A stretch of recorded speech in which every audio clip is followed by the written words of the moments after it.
Hello, hello. Good morning, good afternoon, and good evening. Welcome back to the show.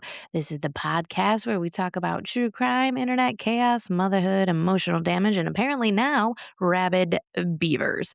I am your host, Monica, as always, and this week we have a lot to unpack.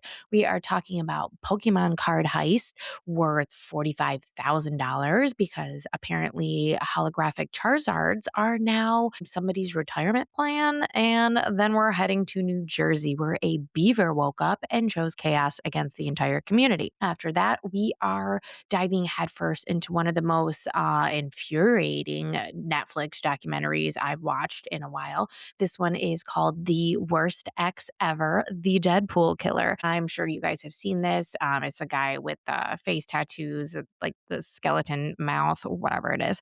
And let me just tell you right now, if a man has six aliases, steals puppies, kidnaps a woman, and smokes crack out of office supplies, he is not your soulmate. He is a walking felony. And finally, our mom moment segment, we are talking about toddler meltdowns, public humiliation, balloon related near heart attacks, and one of the hardest moments I've had navigating life as a bald woman with alopecia. So grab your iced coffee, your emotional support snack, and maybe lock your car doors because this episode is chaotic AF. So let's get into it. So, first up, here in America, thieves have managed to steal $45,000 worth of Pokemon and Magic cards. Now, listen, if you told me that in 2002, while I was organizing my Pokemon cards in a sparkly binder on my bedroom floor, that one day people would be conducting full blown heists over holographic cardboard, I would have laughed directly in your face, probably while chewing my fruit roll up. So, here we are. Apparently, trading cards are now worth enough money to ruin your life over. Like these people aren't even robbing banks anymore. No, they're stealing Charizards like they're Ocean's 11 Pikachu edition. And honestly, the funniest part to me is just, I guess, imagining the police report like, sir, can you describe what was taken? Yes, officer, a first edition Bulbasaur. Like, I'm gonna need you to repeat that for a second. I just picture detectives standing around a glass display case like, all right, Johnson, looks like the suspect escaped with the holographic Mewtwo. Like, meanwhile, there's like a 37-year-old man in, fingerless gloves crying into a Mountain Dew while his rare collection just vanished overnight. And look, I'm not judging because apparently these cards are like serious money now. Some of them are worth, more than actual used cars, which honestly feels insane considering most of us, used to keep them in Velcro wallets, sticky with Capri Sun. But I need everyone to understand how funny it is that organized crime has apparently entered, the Pokemon universe at this point. Like, imagine risking prison time over something that can be defeated by like a small amount of humidity. Also, Magic, like the Gathering players, I know y'all were involved emotionally because the second I hear stolen collectible cards, I picture a man named Trevor with a dragon themed deck whispering, "This means war." Honestly, this entire story feels like if Comic Con and Breaking Bad had a baby. And, now we're just going to move on because somehow the next story is even more ridiculous than this one. An 8-year-old boy in New Jersey got attacked by a beaver while fishing. And before anybody says, oh, poor little woodland creature, absolutely not. Not in this situation, you guys. The beaver came out of the water like it had unpaid taxes and something to prove. According to the reports, a little boy was fishing near the shoreline when the beaver suddenly charged at him. And then the kid, he tried to run away and he tripped and the beaver bit him in the thigh and then he just like kept attacking him. Like, what is this?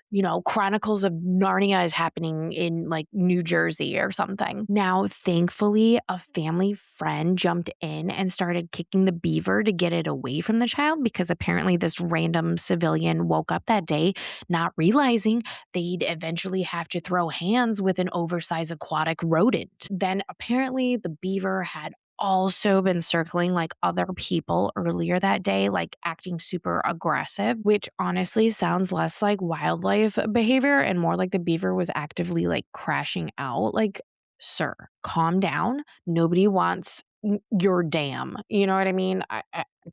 Beavers, man. And then the authorities tested the beaver and confirmed it had rabies, which somehow made the story both more horrifying and slightly, explainable because healthy beavers typically are not launching land assaults like tiny furry WWE fighters. So, can we also talk about how terrifying beavers actually are for a second? Because people think they're cute because of like cartoons and stuff.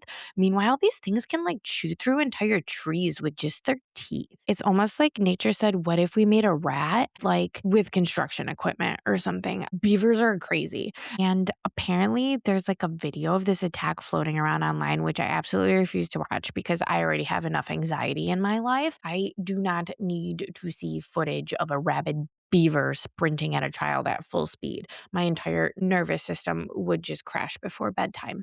And then the internet, comments are honestly killing me though, because one person wrote like rabid beavers are number 456 on the list of things to worry about in New Jersey, which honestly fair. I've never been to Jersey, but it just kind of cracked me up. And then another person called the beavers like nature's chainsaws. And now I'll never emotionally recover from that sentence. And look, I hope this little boy is okay because genuinely that sounds terrifying. But I also need us as a society to accept that in 2026, this has become so absurd that a rabid attack beaver is now a real sentence in our news cycle. So, what's next? An aggressive otter running a crypto scam? Who knows? We'll see what next week has to come. But at this point, I don't know, guys. I wouldn't even blink. All right, guys, welcome back. It is time for our main event. And this documentary had me yelling at the TV like I was some like retired aunt with a cigarette in one hand and like a sandal in the other, ready to throw it at the TV. So this week, I watched Netflix's documentary, The Worst Ex Ever. And this episode was The Deadpool Killer. And let me just tell you something right now. The bar for some men is in the Earth's core, like genuinely underground next to dinosaur bones and old AOL CDs. Because how is this man continuing to get girlfriends? I need answers. I need a panel discussion. I need to get FEMA involved. This documentary opens up with a woman named Kelly. At the time, she is 26 years old from West Palm Beach, Florida. And honestly, she sounds cool as hell. The woman handles like tigers, she wrestles crocodiles. Like, ma'am, you're out here living like a real life Jumanji side quest. Eventually, she leaves that life behind. She starts like dog grooming instead because apparently fighting reptiles for a living loses its sparkle after a while, I would assume. Then she meets a man on a dating app named Steven. At least that's what he called himself. A red flag number one. Anytime someone says, well, technically it's my middle name, I immediately assume that there's warrants somewhere. But Kelly thinks it's cute. She thinks that he might actually be a catfish because he looks suspiciously like attractive online, but nope, he is a real person. It's his real face, his real manipulative, psychopathic self, surprise. And Kelly falls hard. Now, mind you, he is a pretty decent looking guy. So, like, I get it, Kelly. Like, he checked all her boxes. So, she introduces him to her parents who love him, her animals who also love him. Everybody loves him. Meanwhile, I'm sitting there like, absolutely not, because if a man moves too smoothly into everyone's life that fast, my spirit starts just itching. There is something going on with that. So, after 2 weeks, they become official. And within 1 month, this man moves into her house. So, Now, enter Courtney. In 2008, she is from Loxahatchee, Florida. Kelly is also from Florida. I don't know if I mentioned that or not, but she's also from Florida. And she meets a man named Wade. Spoiler alert, you guys, Wade and Steven are the same person because apparently this man is out here collecting identities like the Pokemon cards. So now we've got like this overlap happening. Kelly starts noticing red flags, specifically the fact that Steven pawns her laptop 2 months into their relationship. Like he doesn't like borrow it or anything or break it. Like he legit pawns it. Like this is like Pawn Stars or something, which I have no idea where Pawn Stars is actually located. It could be Florida or California. I would assume, yeah, I don't think it's Florida. Anyway, I just got really distracted there. Okay. So Kelly gets like super furious and she like files a police report. So like police track the laptop down at a pawn shop literally 2 miles away and confirm that Steven's actual name is in fact Wade. Cue the tears. So this man starts sobbing, crying, throwing up emotionally, talking about like Steven is my middle name, begging for forgiveness. His life depended on it or some shit. So then like Kelly forgives him because she's dumb, which honestly, like unfortunately is not uncommon when you're dealing with a manipulative person. You know, they know exactly how to twist emotions and make themselves be the victim. I think that's also pretty narcissistic too. So, meanwhile, Courtney, the other woman, she starts noticing Kelly commenting on Wade's Facebook posts and she's like asking questions. And then Wade tells her Kelly is just his roommate, which, you know, the classic roommate who comments heart emojis and anniversary posts is totally believable. Courtney, come on, Courtney. But then somehow, you know, the documentary just gets even more unhinged at this point. So one night, Kelly has a friend over who got dumped. And for reasons that honestly cannot be explained by science, the friend and Wade do decide to steal puppies. Why? Why puppies? Not money or like electronics. They're legit stealing puppies.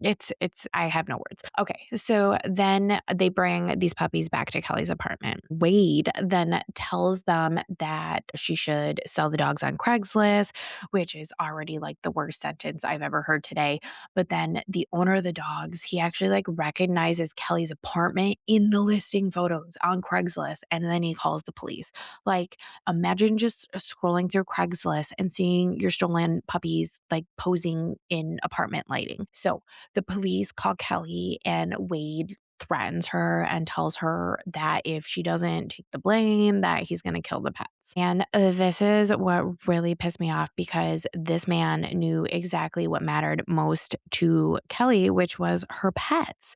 So Kelly turns herself in to protect her animals and spends 72 hours in jail. So she gets out, she comes home, and Wade and that friend of hers are gone, along with their clothes, their belongings, and Kelly's handgun. So then she checks her cameras and discovers the two of them were like literally having an affair right in front of her security cameras. So, shocker, this guy is a total piece of shit. At this point, I don't know. I'm just ascending into a different dimension at this point because, like, come on now. So Kelly Googles Wade, which why didn't you do this in the beginning? So then she discovers that he's a felon. She calls police because convicted felon just stole her firearm, obviously. And then these idiots flee to Texas. Now, here's where Kelly goes like full mastermind revenge mode, which I love and appreciate so much. So she calls Wade. No, wait. Wade calls her and he's like apologizing to her. And this is like late December by this point, saying that he wants to come home. And Kelly, you know, just absolute queen at this point, buys him a bus ticket back to Florida and then calls the police and is like, hey guys, like, you want to arrest him because he's on his way here and here's like when he's going to arrive. So, yeah, absolutely love this for you, Kelly. So she picks him up and immediately realizes that this man is trying to break open a pen in her car to smoke crack out of it. And she is like, what the fuck? And she's like genuinely afraid at this point, which honestly fair. I would be terrified as well. And then they get like back to her house and then the police arrest him. But then 4 days later, Kelly. So she bails him out. This woman bails him out. Like, sweetheart, baby, boo boo. Like, why? Why did you do this? So apparently, Wade says that he's going to go to rehab, but surprise, Kelly also lives in the Keys where the rehab place is. Did I say Kelly? I meant Courtney. Courtney, the other woman, Courtney. Kelly literally gets in her car and she drives him there. And somewhere during this trip, the documentary kind of like transforms into this like actual horror movie. So Kelly gets out of the car at one point, and Wade suddenly jumps into the driver's seat and attempts to run her over, forces her back into the car, strangles her with both hands, shoves her onto the floorboard, cuts off her like sports bra with a pocket knife, and then like presses the knife against her neck. And he like ties her hands together with the bra, and then he SAs her and covers her with dirty laundry in the back seat. It is absolutely horrifying. And the scariest part is how quickly this whole thing escalated. So now around 2 a.m., they arrive in the Keys and they meet this friend. And that friend is freaking Courtney. Okay. So I don't know why Courtney is so non observant, but I guess it's like 2 a.m. So whatever. And he tells Kelly to act normal in the back seat and not to look at Courtney. So imagine knowingly standing next to a kidnapped woman while your psychotic boyfriend acts casual. It's absolutely chilling. So eventually, Kelly manages to get to her mother's house at like 4 a.m. with no phone because this piece of shit stole it. And then they call police. She reports everything. She gives DNA, like cooperates fully. Police then bring Wade in for questioning, and this man denies everything. And somehow police like legit believe him. And he refuses to take a polygraph test. They don't even like wait for DNA results, and they just like close the case. Like, what the actual crap? So now enter Chris from Inverness, Florida, and this is like 2019. So Wade is now working at a carnival because of course he is. I'm sorry, but if your boyfriend appears out of, carnival smoke with a backwards hat and 17 aliases, you should probably run. So Chris says they meet on like a Tuesday or something, and then they're living together by Sunday. Like, Chris, no. Like, ah. So at that point, they do drugs together, bath salts or something equally horrifying, and Wade completely flips out. He cuts Chris with a knife because he thinks somebody's like trying to break in and like traps him inside the trailer for like hours. He like throws him through a glass door, and Chris is like bleeding everywhere. So what does Chris do? Well, he doesn't call police, run, or leave. No, he sleeps under a kitchen table. I'm just sitting here watching this documentary. Like, every single person involved needs intensive therapy and, I don't know, a group hug from a licensed professional or something. Somehow, Wade apologizes, acts remorseful, and then they get back together because apparently manipulation is like an Olympic sport for this man. Eventually Chris kicks him out after Wade starts telling people that they were like cousins instead of actually like dating. And honestly, that is somehow the least psychotic thing that he's done in this entire documentary so far. Meanwhile, Kelly starts posting on TikTok about TikTok, not TikTok.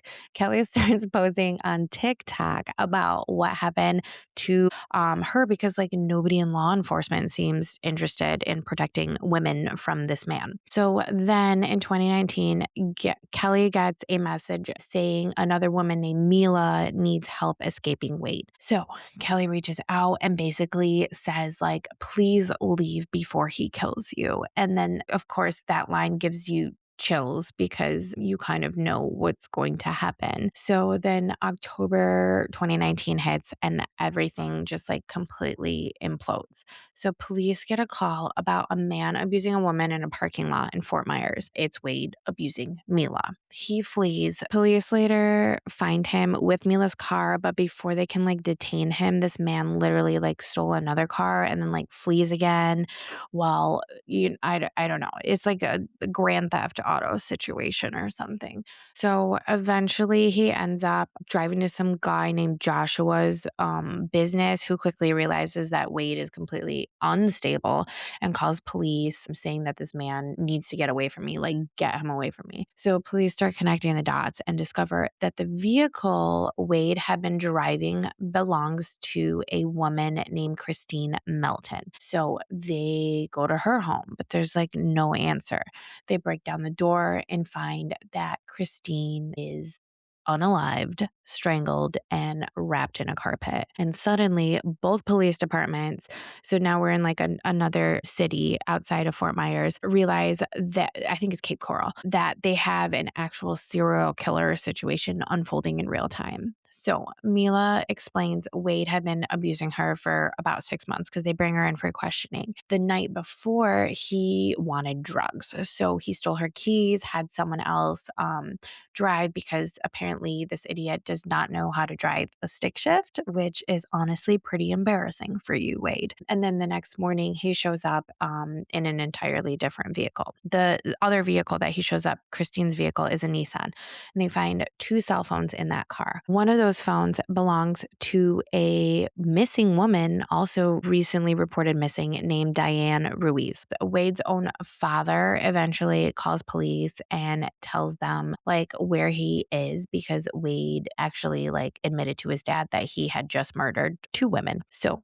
police arrest him. Then they start tracing Diane's phone activity, trying to like locate her body or like potentially like where Wade could have placed her. So while officers are actively searching, Wade literally calls from jail and he's trying to like make like a trade or something like that. So he's going to provide information for Diane's body for burgers and fries. Yeah, burger and fries. Meanwhile, officers have actually already found Diane's body after noticing buzzards circling overhead during like a lunch break while they were searching the area. And when Wade explains what happened to Diane, he has no remorse whatsoever. He says he picked her up randomly, threw her from the car while she was still alive, and then ran her over. He also said that he had strangled her. He's just telling this whole story like he's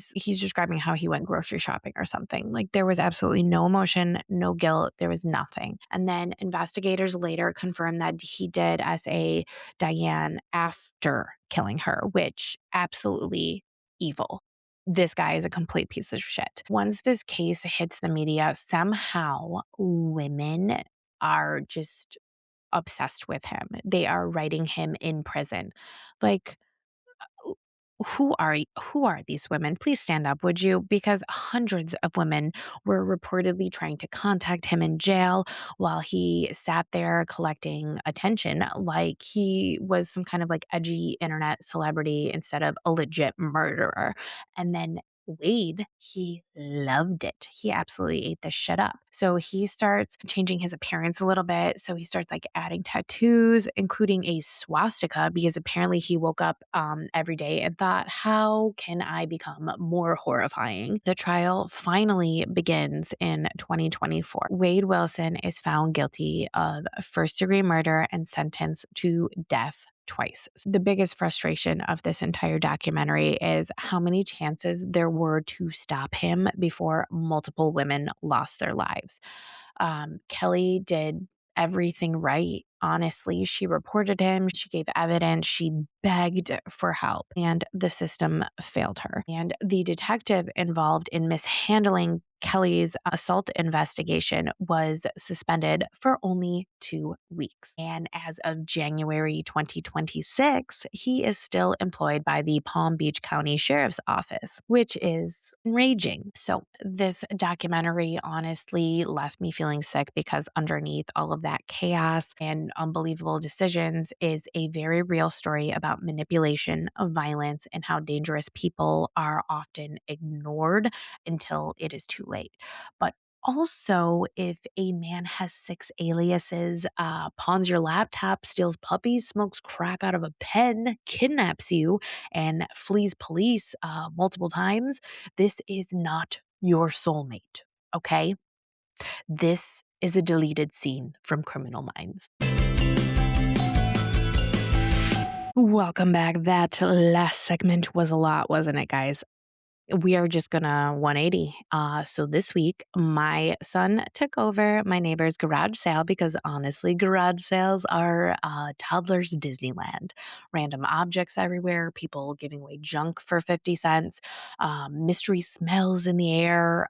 It is a sensory heaven for my child. And before we can even make it to the garage sale, he spots balloons tied to the mailbox across the street. These balloons are to alert people of the garage sale. Now, if you have a toddler, you already know balloons are basically tiny floating narcotics to them. So the second that he saw these balloons, his survival instincts just left his body entirely and he booked it. He completely took off into the street, not even a glance or, left, right, stop, like no concern for vehicles, nothing. He just saw a balloon and he went for it. So suddenly I am doing this like panic speed walk jog thing parents do when they're trying not to scare them, but internally your soul has left your body at that point.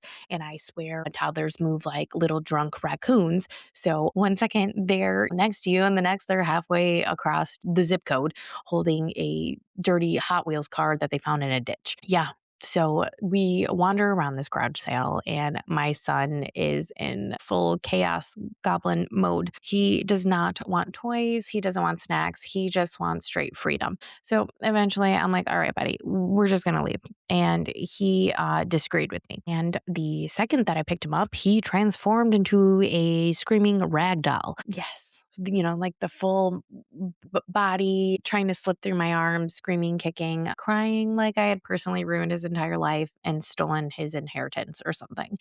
So there we are. I'm just trying to get him into the house at this point because he is just being a tiny irrational dictator. And it's just too much. People are staring at us. The woman across the street is trying to wave hi. Meanwhile, he is kicking and screaming. So I finally get him inside and he just like unleashes the biggest tantrum I have ever seen from him ever in all my days. And I'm just letting him do this like full emotional collapse on his own. At one point, he's lying face down like so dramatically. I can't even tell you guys. Like it was just like it was wild. I just let him ride it out because sometimes toddlers don't actually like need a lecture. Actually, they very rarely need a lecture. They just need action. So I sat there waiting for like the storm to pass and eventually silence. I offered him a little like a strawberry banana cracker and some water and then like just like that, all the peace was restored, like nothing had happened. Toddlers are so much fun. Okay, and then also while all of this chaos is happening, something else happened at the garage sale that honestly stuck with me. So, one of my biggest fears is a bald lady happened. Someone asked me if I was going through chemo. And listen, I know like people usually mean well when they ask that. It came from concern, but it still hits something inside of you for a second. And it's just, I don't know. It's just like a strange encounter to have because alopecia is such a like strange thing emotionally as it is. Like you walk around knowing you look different, and most days you build confidence and strength around it, and you learn yourself again. You reclaim your identity. You tell yourself that your worth is not attached to your hair because it really isn't. Then moments like that happen, and suddenly you're reminded that people immediately try to figure out what is wrong with you. And for a split second, it can sting. I just kind of smiled and thanked them for his concern and explained that I have alopecia. And honestly, the interaction ended kindly, but afterward, I just kind of sat there thinking about how much like a hair is tied to my identity or it can be just like tied to identity, especially for women. So, like when people see baldness, they immediately associate it with like illness or tragedy or loss. But sometimes it's just not that. And it's just me. It's just like a woman existing, a mom chasing her toddler into traffic over balloons, or a person just like living life looking a little bit differently than other people would expect them to look like. And I think that's something I'm continuing to learn, which is that confidence isn't about, never feeling uncomfortable. It's about just like continuing to show up anyway. So, whether that's bald, overstimulated, covered in cracker dust, or carrying a screaming toddler like a football through your front door, life is messy. People will ask awkward questions. Toddlers will absolutely humble you in public. But at the end of the day, sometimes all you need to do is offer yourself some grace and maybe a strawberry banana. And that wraps up this week's episode. A truly unhinged combination of criminal Pokemon activity, demonic wildlife, terrifying men, and toddler emotional warfare. Honestly, if there's one thing this episode taught me, it is that life can shift from hilarious to heartbreaking in, just like 1 second flat. One minute you're laughing at a grown man stealing Pokemon cards, and the next you're sitting there with the reality of how badly systems can fail victims. Then suddenly you're carrying a screaming toddler home while trying to emotionally process being asked if you have cancer at a garage sale. Life is weird like that, but I think there's something really human about all of it as well. We are all just trying to navigate hard things while still finding moments to laugh. And sometimes the laughter is the thing that gets us through the uncomfortable parts. And as always, thank you guys for hanging out with me this week. Thank you for listening, for sharing the show, messaging me your thoughts, and building this little chaotic community with me. If you have enjoyed today's episode, please make sure to follow the podcast, leave a review, and share it with someone who also enjoys hearing stories that sound completely fake but are unfortunately not. And remember, watch for red flags, watch for toddlers near balloons, and apparently watch for beavers. I will talk to you guys next week. I love you all very much. Okay. I love you. Bye.